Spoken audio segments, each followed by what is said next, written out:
আমাৰ গোটেই সাংস্কৃতিক জীৱনৰ মূল পৰিচয় জ্ঞাপক এক স্তম্ভ আৰু বৃন্দাবনী বস্ত্ৰৰ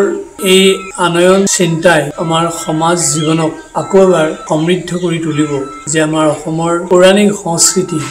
কিমান সমৃদ্ধ সংস্কৃতি আছিল মহাপুৰুষজনাই কিমান সুন্দৰ চিন্তাৰে দূৰদৃষ্টিৰে এই কাৰ্য সুসম্পন্ন কৰিছে আৰু তাকে আজি মাননীয় মুখ্যমন্ত্ৰী দেৱে পুনৰ প্ৰতিপন্ন কৰিছে এয়া পাহৰি মাননীয় মুখ্যমন্ত্ৰী দেৱলৈ মই কৃতজ্ঞতা নিবেদন কৰিছো কোনেও কৰিব নোৱাৰা কামটো বৰ্তমানৰ মুখ্যমন্ত্ৰী দেৱে সম্পাদিত কৰিছে এই দুৰ্লভ বৃন্দাবনী বস্ত্ৰ দূৰ লণ্ডনৰ পৰা আনি অসমত প্ৰতিষ্ঠা কৰাৰ প্ৰয়াস কৰিছে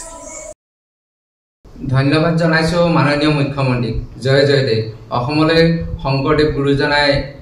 যি বৃন্দাবনীয় বস্ত্ৰ কৰি থৈ গৈছিলে সেই বৃন্দাবনীয় বস্ত্ৰ অসমৰ ৰাইজে দেখা পোৱাৰ উদ্দেশ্যে মাননীয় মুখ্যমন্ত্ৰী মহোদয় অসমলৈ আনিব বিচাৰিছে আৰু তাতকৈ ভাল খবৰ একোৱে হ'ব নোৱাৰে আমি সকলোৱে দেখা পাম আমাৰ জীৱন ধন্য হ'ব সেই বস্ত্ৰ দেখা পোৱাৰ লগে লগে আমি অনুভৱ কৰিছো আৰু মাননীয় মুখ্যমন্ত্ৰীক আমি জয় জয়দেৱ আশীৰ্বাদ জনাইছো তেখেতক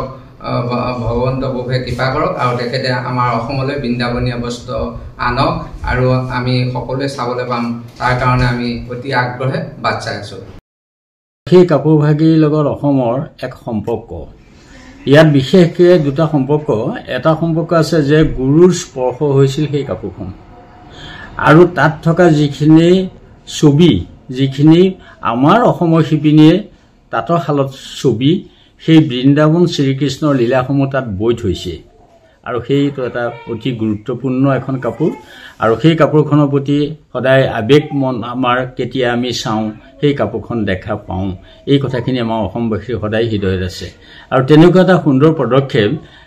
মাননীয় মুখ্যমন্ত্ৰী মহোদয়ে যিটো লৈছে আৰু এইটো বহুত সুন্দৰ আৰু আনক আৰু সেয়া কাপোৰ আনি সমাজখনক দেখুৱাওক যিখন কাপোৰ গোটেই পৃথিৱীৰে এখন গৱেষণা কাপোৰ সকলোৱে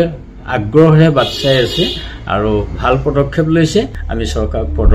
প্ৰশংসা জনাইছোঁ আৰু লগতে মুখ্যমন্ত্ৰী মহোদয়ক আমি কৃতজ্ঞতা জনাইছোঁ যে অসমবাসী সেই মনৰ আবেগ সেই আনি দেখুওৱা যিটো মন লৈছে আৰু সেই মনটোৰ আমি শলাগ লৈছোঁ আৰু আমি তেখেতলৈ শ্ৰদ্ধা জনাইছোঁ